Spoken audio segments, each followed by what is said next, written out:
Students, उम्मीद है आप सब खैरियत से होंगे। आज का हमारा आर्टिकल चैप्टर नंबर 4 का 4.6 आर्टिकल है जिसका नाम है एब्सोल्यूट ग्रेविटेशनल पोटेंशियल एनर्जी।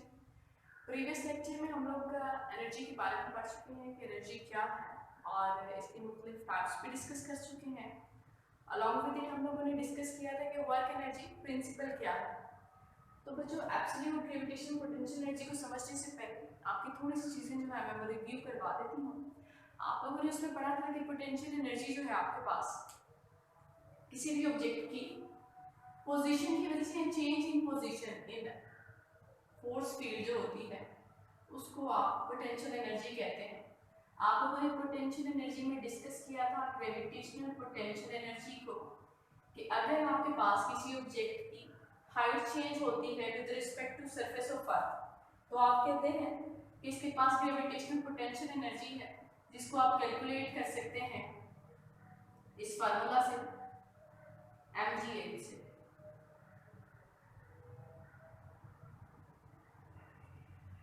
बच्चों, आप लोगों ने इसमें मैंने आप लोगों को बताया था कि जो आपके पास ऑब्जेक्ट की हाइट होती है उसको हाइट को आपने कहाँ से मेजर करना है। अब उसके लिए दो रेफरेंस पॉइंट कंसीडर कर सकते हैं। नंबर 1 जो था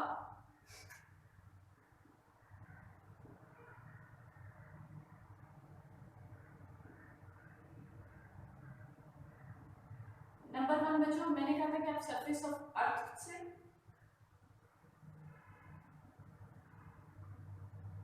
और नंबर 2 को मैंने आपको कहा था कि आप इंफिनिटी से भी उसकी हाइट क्लियर कर सकते हैं।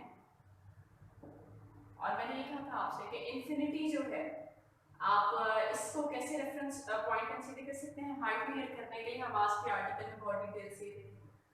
अच्छा बच्चों, पोटेंशियल एनर्जी की पहली टाइप जो आप लोगों ने डिस्कस की वो थी ग्रेविटेशनल पोटेंशियल एनर्जी। सेकेंड जो टाइप थी आपके पास वो थी इलेक्ट्रिक पोटेंशियल एनर्जी, जो इलेक्ट्रिक चार्जेस की होती है और इलेक्ट्रिक फील्ड की वजह से इलेक्ट्रिक पोटेंशियल एनर्जी। और फिर हम लोगों ने देखा कि हमारे पास इलास्टिक पोटेंशियल एनर्जी क्या चीज़ है और इसका ओरिजिन क्या है।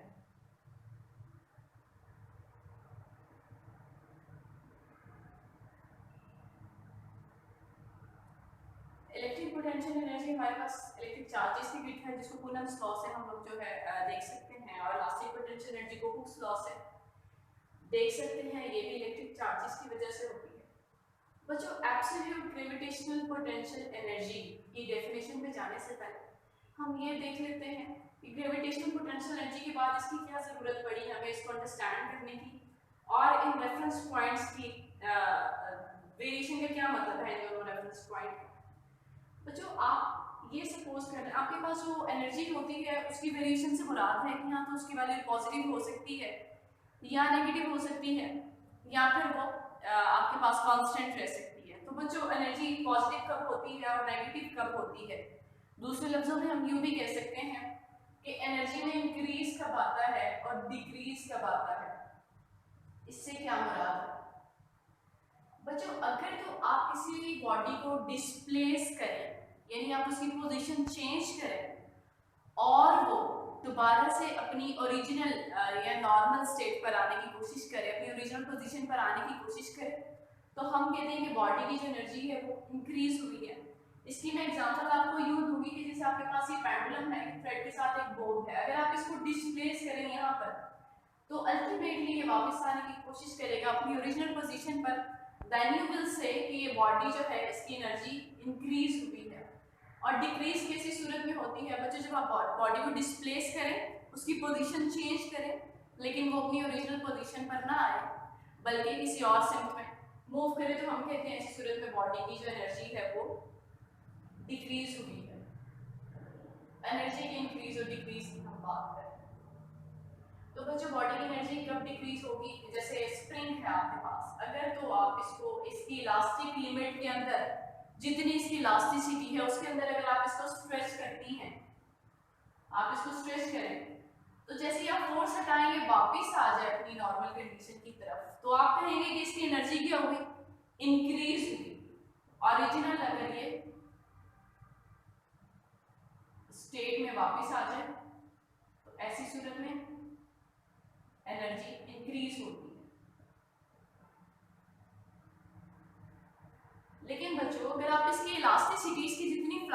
कंडक्टिविटी है उससे ज़्यादा इसको एलांगेट कर दें, इसकी लेंथ को इंक्रीज कर दें, तो ये वापस अपनी नॉर्मल कंडीशन में नहीं आ पाएगा। इसमें आप कहेंगे इसकी एनर्जी डिक्रीज हुई है। साल के तौर पे आपने उसको ज़्यादा स्ट्रेच कर दिया है, तो आप कहेंगे कि ऐसी सूरत में it will not regain its shape, तो इसमें आपके पास क्या होगी, एनर्जी डिक्रीज होगी ऑब्जेक्ट। बच्चों ये जो एनर्जी डिक्रीज होती है, आप इसमें भी कह सकते हैं कि आपके पास ये एनर्जी की नेगेटिव वैल्यू होती है, और जब एनर्जी इंक्रीज होती है तो पॉजिटिव वैल्यू होती है। मैं अभी बताती हूँ आपको कैसे।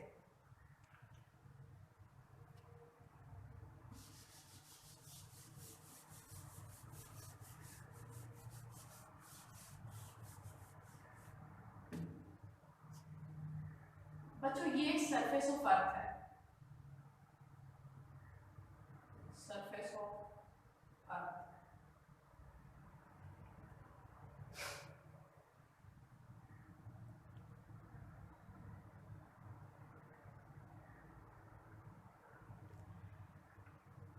यहाँ पर एक बॉल पड़ा है जमीन के ऊपर, आप यहाँ पर खड़े हैं, अगर मैं आपसे पूछूं कि इसकी पोटेंशियल एनर्जी क्या है, ग्रेविटेशनल पोटेंशियल एनर्जी, तो obviously you will answer me कि इसकी potential energy on the surface of the earth is zero, क्योंकि इसकी हाइट जीरो है, ये तो सरफेस के ऊपर पड़ा हुआ है अर्थ की।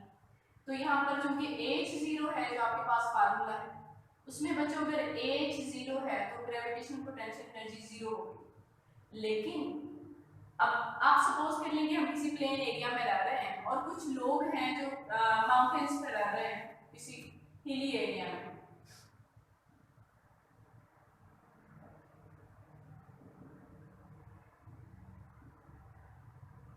हम सपोज कर लेते हैं कि जी कुछ लोग यहाँ पर मौजूद हैं ग्रेविटी के इफेक्ट के अंदर, ठीक है। अब कुछ लोग यहाँ मौजूद हैं और बॉल अब यहाँ पर पड़ा है, अगर मैं इससे पूछूं इस पर्सन से जो यहाँ पर खड़ा है कि इस बॉल की एनर्जी क्या है, ग्रेविटेशनल पोटेंशियल एनर्जी, तो वो कहेगा कि इस बॉल की इस सरफेस के ऊपर, इस माउंटेन पर वो खड़ा है, यहाँ पर बच्चों यहाँ पर भी इसकी ग्रेविटेशनल पोटेंशियल एनर्जी जीरो है, क्योंकि इसके हिसाब से, इस सरफेस के हिसाब से इसको किसी हाइट पर होना चाहिए था जब भी इसकी कुछ ग्रेविटेशनल पोटेंशियल एनर्जी होगी। लेकिन अगर मैं देखूं, मैं यहाँ पर खड़ी हूँ या जो पर्सन वन है वो यहाँ पर खड़ा है, वो जब देखेगा तो ये बॉल उसके हिसाब से तो कुछ हाइट पर है, तो वो कहेगा कि इसकी पोटेंशियल एनर्जी तो mgh है इस वाले बॉल की, इस पर्सन के हिसाब से। तो बच्चों यहाँ पर चूंकि ये जो बॉल है वो नीचे को मूव कर सकता है, तो हम कहेंगे इसकी जो एनर्जी है वो पॉजिटिव वैल्यू है उसकी। लेकिन हम यहाँ पर कंसीडर कर लेते हैं कुछ लोग हैं जो हमसे भी निचली जो जमीन की सरफेस है वहां पर रह रहे हैं, थोड़े से बैकवर्ड एरिया में, नशेबी इलाकों में। तो बच्चों अगर आप समझ लें कि यहाँ पर रह रहे हैं और ये बॉल अब पड़ी है यहाँ पर थर्ड पर्सन खड़ा है, मैं उसको कहती हूँ इस सरफेस के ऊपर इस बॉल की ग्रेविटेशनल पोटेंशियल एनर्जी क्या है, he will answer me that gravitational potential energy of the ball on this surface is zero, क्योंकि इस पर्सन के हिसाब से इसकी कोई हाइट नहीं बनती, इस सरफेस के हिसाब से इस बॉल की कोई हाइट नहीं बनती, अगर किसी हाइट पर होता तो हम कहते कि इसकी कुछ ग्रेविटेशनल पोटेंशियल एनर्जी है। लेकिन अगर मैं यहाँ हूँ इस लेवल पर या इस लेवल पर, तो बच्चों मेरे हिसाब से तो इसकी हाइट बनती है ना कुछ बॉल की, इस लेवल के हिसाब से एच, तो मैं कहूँगी इसकी तो ग्रेविटेशनल पोटेंशियल एनर्जी है, लेकिन ग्रेविटेशनल पोटेंशियल एनर्जी कौन सी है, उसकी वैल्यू नेगेटिव है, क्योंकि ये बॉल खुद ब खुद ऊपर नहीं आ सकती, यहाँ से मूव करके ऊपर नहीं जा सकती, लेकिन ऊपर से तो मूव करके नीचे आ सकती थी। तो बच्चों देखें, अगर हम सरफेस को ही, यानी जो भी पर्सन जिस भी सरफेस पे खड़ा होता है वो उसको ही रेफरेंस सरफेस कंसीडर करता है और उसके हिसाब से ही बताता है कि पोटेंशियल एनर्जी क्या है ऑब्जेक्ट की। तो बच्चों अगर हम सरफेस ऑफ अर्थ को ही रेफरेंस पॉइंट बना लें तो हमारे पास तो वेरिएशन आ जाएगी। मतलब अगर बॉल यहाँ पर पड़ा है और ये पर्सन कहेगा कि जी इसकी कुछ ग्रेविटेशनल पोटेंशियल एनर्जी है, मैं कहूँगी नहीं है, ये पर्सन कहेगा है और पॉजिटिव है, तो बच्चों ये तो बड़ी कॉन्ट्रडिक्शन आ जाएगी। तो ऐसी सूरत में हमें एक ऐसा रेफरेंस पॉइंट चाहिए जिसमें कॉन्ट्रडिक्शन ना हो ग्रेविटेशनल पोटेंशियल एनर्जी की वैल्यूज में। तो उसके लिए हम जो रेफरेंस पॉइंट कंसीडर करते हैं वो इन्फिनिटी कंसीडर करते हैं। इन्फिनिटी में अब कैसे कॉन्ट्रडिक्शन नहीं आती वो भी देखते हैं, और इन्फिनिटी के हिसाब से जब आप ग्रेविटेशनल पोटेंशियल एनर्जी को देखते हैं तो आप कहते हैं कि वो gravitational potential energy absolute gravitational potential energy आपके पास बन गई है, एब्सोल्यूट ग्रेविटेशनल पोटेंशियल एनर्जी बन गई है आपके पास। अच्छा, अब इन्फिनिटी के हिसाब से कैसे वेरिएशन नहीं आती है देखते हैं। इसकी एक बहुत अच्छी एग्जांपल एक नंबर की सूरत में मैं आपको देती हूँ। जैसे ये नंबर है आपके पास बच्चों डेसिमल में लिखा हुआ 1.432 up to so on infinity तक ये नंबर जा रहा है, ठीक है। मैं यहाँ लिख देती हूँ इन्फिनिटी। इन्फिनिटी से मुराद है कि आप ये कैलकुलेटेबल नहीं है, बहुत ही लार्ज वैल्यू है। बच्चों अगर इस नंबर को देखें तो इसका इन्फिनिटी से कितना फासला है, वेरिएबल नहीं है, कैलकुलेट ही नहीं कर सकते हम, कैलकुलेटेबल नहीं है, यानी इसका फासला इससे जो है इनफिनिट है। दूसरे लफ्जों में हम कहेंगे कैलकुलेटेबल नहीं है, बहुत ज्यादा फासला है, बहुत ज्यादा डिफरेंस है। 4 का इससे कितना है, ये तो इन्फिनिटी है ना, इन्फिनिटी का मतलब है बहुत लार्ज है, तो इसका भी इससे डिफरेंस कितना बनता है, इन्फिनिटी। अब जो थर्ड है उसका भी इससे क्या बनता है, इनफिनिट। तो बच्चों अगर आप इन्फिनिटी को रेफरेंस पॉइंट कंसीडर कर रहे हैं, उसके हिसाब से इन तमाम का डिफरेंस देखें तो इन तमाम का इन्फिनिटी से फासला एक ही जितना है, इन्फिनिट है, बहुत लार्ज वैल्यू है, कैलकुलेटेबल नहीं है, इसलिए हम इन्फिनिटी को एज रेफरेंस पॉइंट कंसीडर कर लेते हैं जब एब्सोल्यूट ग्रेविटेशनल पोटेंशियल एनर्जी की बात करते हैं। इस तरह से हमारे पास जो अनसर्टेनिटी होती है, ये वेरिएशन होती है एनर्जी की वैल्यू में, वो खत्म हो जाती है। तो आज हमने बच्चों ये चीज़ें डिस्कस करनी है इस आर्टिकल में, और कैलकुलेट करेंगे, डेरिवेशन करेंगे एब्सोल्यूट ग्रेविटेशनल पोटेंशियल एनर्जी की, और ये भी देखेंगे कैसे वेरिएशन नहीं आती एनर्जी में। एक चीज़ जो आप लोगों ने याद रखनी है इस आर्टिकल को शुरू करने से पहले कि आपके पास जो आप हाइट पर जाते जाते हैं, आप सपोज करें कि आपके पास ये अर्थ है,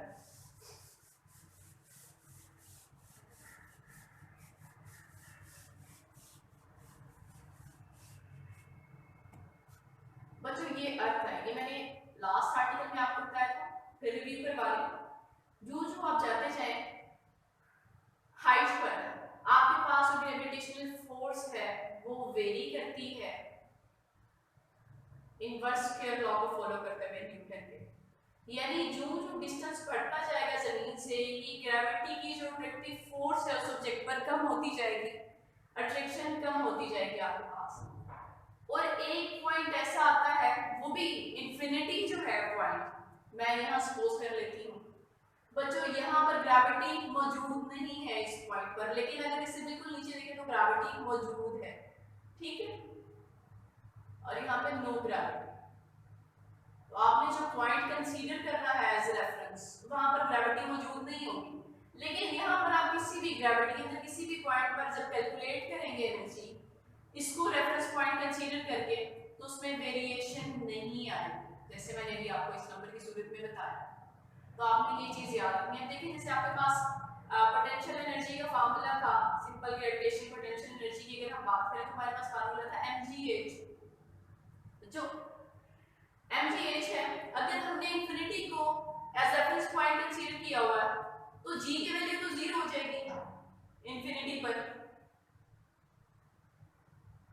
क्योंकि वहां ग्रेविटी मौजूद नहीं है ना, तो फिर ये वाला फार्मूला हमारे पास एप्लीकेबल नहीं है। इसलिए भी हमें एब्सोल्यूट ग्रेविटेशनल पोटेंशियल एनर्जी को देखना पड़ा कि जब हम रेफरेंस पॉइंट इन्फिनिटी ले लें तो वहां पर फिर हम एब्सोल्यूट ग्रेविटेशनल पोटेंशियल एनर्जी देखेंगे, वहां पर फिर ग्रेविटेशनल पोटेंशियल एनर्जी का कांसेप्ट जो है वो यूज नहीं होगा, एप्लीकेबल नहीं होगा। तो अब हमने करनी है इसकी डेरिवेशन पूरी, वो देखते हैं बच्चों। इसकी ये बहुत इंपॉर्टेंट लॉन्ग क्वेश्चन है, आपने इसको बहुत ध्यान से अंडरस्टैंड करना है, और इसकी डेरिवेशन जो है वो एक लेक्चर में कंप्लीट भी नहीं हो सकती, हम 2 लेक्चर्स में इसको इंशाल्लाह ताला जो है वो कंप्लीट करेंगे।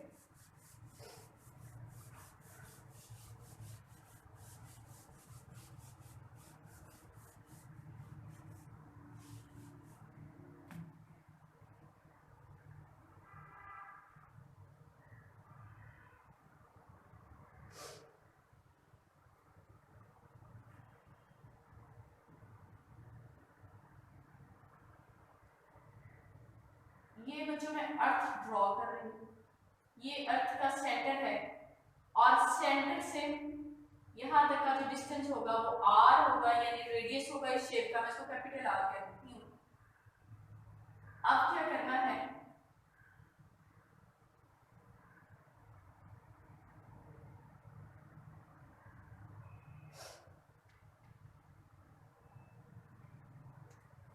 ये जो पॉइंट है बच्चों मैं इसको n कह देती हूँ, ठीक है, ये इन्फिनिटी पर है मेरे पास। अब यहाँ पर एक पॉइंट कंसीडर करती हूँ 1, this is 2 and this is 3, ये सेंटर ऑफ अर्थ।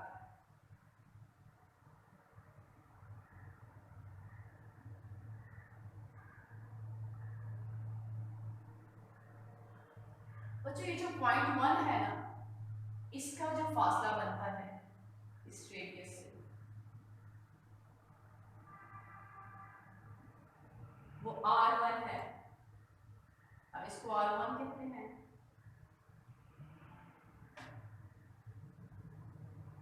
और जो पॉइंट 2 है उसका जो फासला बनता है यहाँ से हम उसको r2 कहेंगे, r2। अच्छा जी, अब ये जो 1 और 2 है इनके दरमियान जो फासला है वो बहुत कम है, उसको हम डेल्टा r कहते हैं।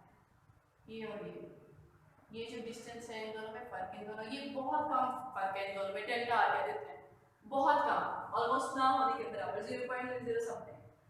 अच्छा, अब जो 1 और 2 है यानी कि आपके पास ये जो डिस्टेंस है और ये जो डिस्टेंस है, इन दोनों का अगर मिड पॉइंट लें, यानी ये 1 है और ये आपके पास पूरा 2 है, इसका अगर मिड पॉइंट लें तो वो यहाँ पर आता है, उसको हम कह देते हैं कि वो हमारे पास क्या है, लेंथ r है।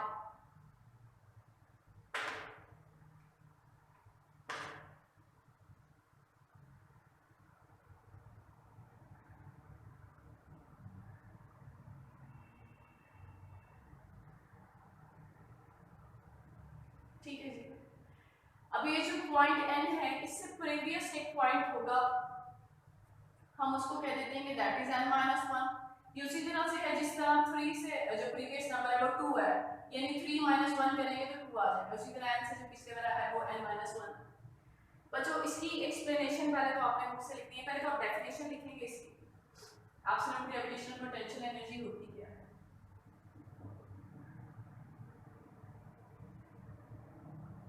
बच्चों एब्सोल्यूट ग्रेविटेशनल पोटेंशियल एनर्जी क्या है, दरअसल अगर आप किसी भी पॉइंट से यानी कि आप 1 से किसी ऑब्जेक्ट को मूव करवाना चाहते हैं कहां पर, इंफिनिटी पर, तो इस पॉइंट से लेकर इस बॉल को इंफिनिटी तक ले जाने में जितना वर्क लगेगा उसको हम कहते हैं कि वो एब्सोल्यूट ग्रेविटेशनल पोटेंशियल एनर्जी है हमारे पास। तो हम इसको डिफाइन भी कर सकते हैं, यूं इसको डिफाइन करेंगे कि amount of work done by gravitational field, amount of work done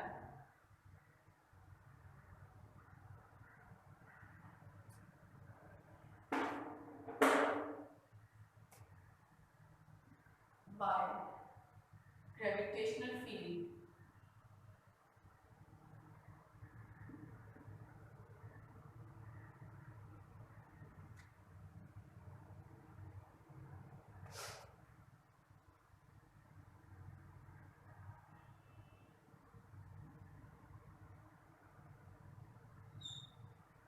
in displacing the object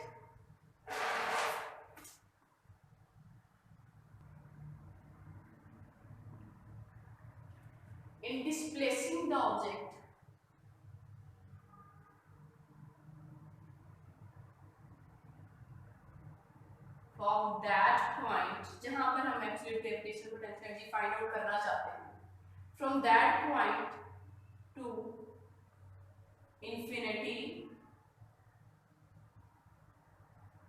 यहां तक ले जाने में जब हमने देखा infinity where the force of gravity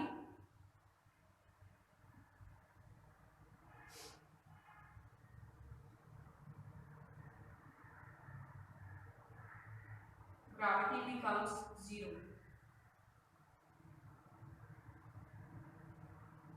क्योंकि हमने जो इंफिनिटी है वो पॉइंट ग्रेविटी के फील्ड से बाहर कंसीडर किया हुआ है, तो वहां पर ग्रेविटी की जो वैल्यू होगी वो 0 हो जाएगी बच्चों। पहले तो आप डेफिनेशन लिखेंगे, ये डायग्राम और सारे जो हमने यहाँ पर पैरामीटर्स इसके, इसको कंसीडर किए हैं वो लिखेंगे। उसके बाद इसकी डेरिवेशन बच्चों शुरू करते हैं कि डेरिवेशन में आप लोगों ने क्या करना है।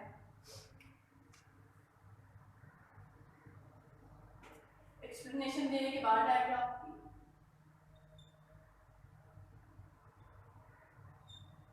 आपने लिखना है as you will move to infinity the formula for gravitational potential energy which is mgh will not be applicable। सारी जो आपकी बुक में लिखी हुई है एक्सप्लेनेशन आपने वहां से कॉपी करनी है थ्योरी वाली जो लाइंस है। तो बच्चों अगर हम देखें यहाँ पर डेरिवेशन तो हमारे पास जो फार्मूला हमें ड्रॉ करना है एब्सोल्यूट ग्रेविटेशनल पोटेंशियल एनर्जी का, उसके लिए सबसे पहले तो आप ये देखें कि आपके पास जो डेल्टा आर है, मैंने आपसे कहा कि ये 0.1 और 0.2 का डिफरेंस है और बहुत माइनर है, यानी R2 माइनस R1 आप करें तो आपके पास डेल्टा आर आ जाता है। अगर आप इस इक्वेशन को थोड़ा सा रीअरेंज करें, यानी R2 को आप यहीं पर रहने दें और R1 को उधर ले जाए किसी साइड पे, तो जाकर पॉजिटिव हो जाएगा R1 उधर, यानी उधर जाके पॉजिटिव हो जाएगा। तो आपके पास आएगा डेल्टा आर प्लस R1। बच्चों let me see this is our equation number 1। Also we know very well कि हमारे पास जो मिड पॉइंट है, यानी 1 और 2 का मिड पॉइंट या एवरेज, आप उसको पहले मिड पॉइंट कैसे निकालते हैं, दोनों पॉइंट्स को ऐड अप करके उनको 2 पर डिवाइड कर देते हैं।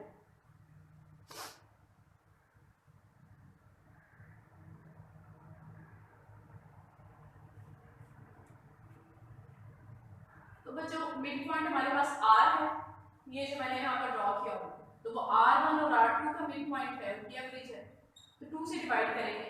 अब R2 की वैल्यू मैंने यहाँ पर निकाली है, वो मैं यहाँ पर सब्स्टिट्यूट करूंगी R2 की वैल्यू। R1 प्लस R2 की वैल्यू है आपके पास R1 plus delta R। Then you will left with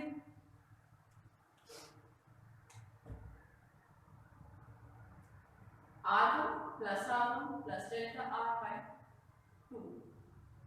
R1 and R1 will be 2R1 divided by plus delta R divided by 2।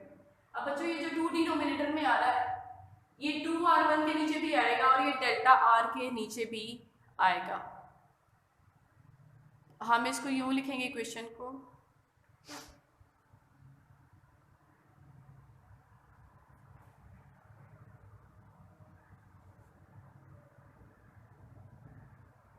R1 by 2 plus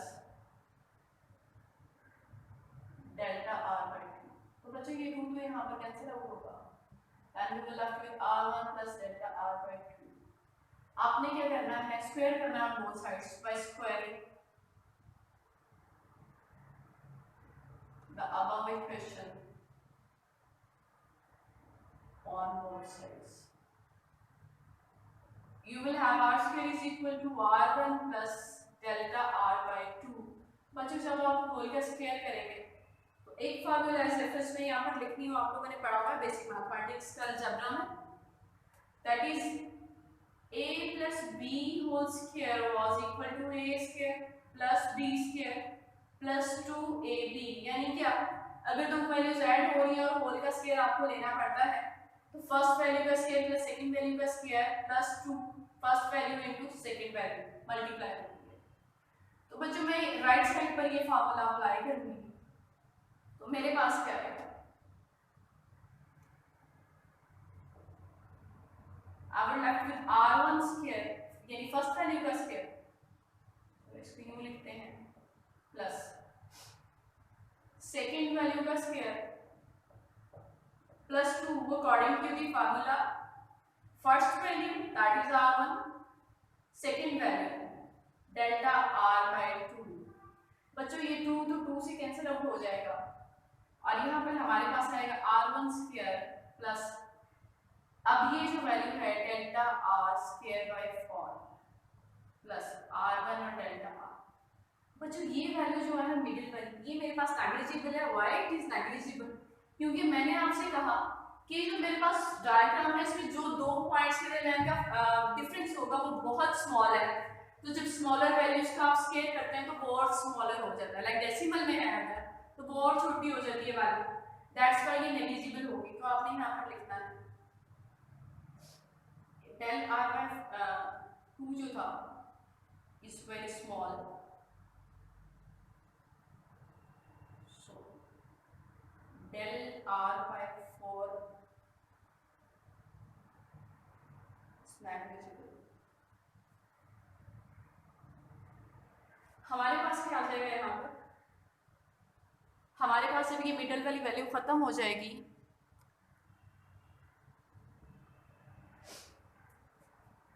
तो we will have r square is equal to r1 square plus r1 delta r। बच्चों delta r की तो value आपको पता है, this is the difference between r2 and r1। अगर मैं यहाँ ये पुट कर दूं वैल्यू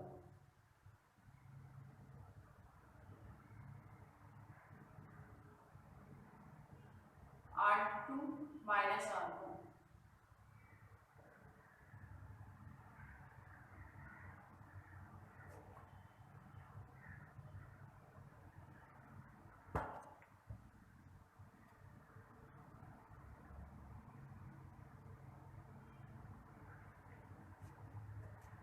तो ये हमारे पास बनेगा r square is equal to r1 square plus r1 r2 minus r1 square. अब यहाँ पर देखें, एक ये पॉजिटिव कार्बन स्क्वायर है, ये नेगेटिव का, ये दोनों कैंसिल आउट होंगे तो हमारे पास जो आएगा, मैं यहाँ ऊपर लिख रही हूँ इसको r स्क्वायर।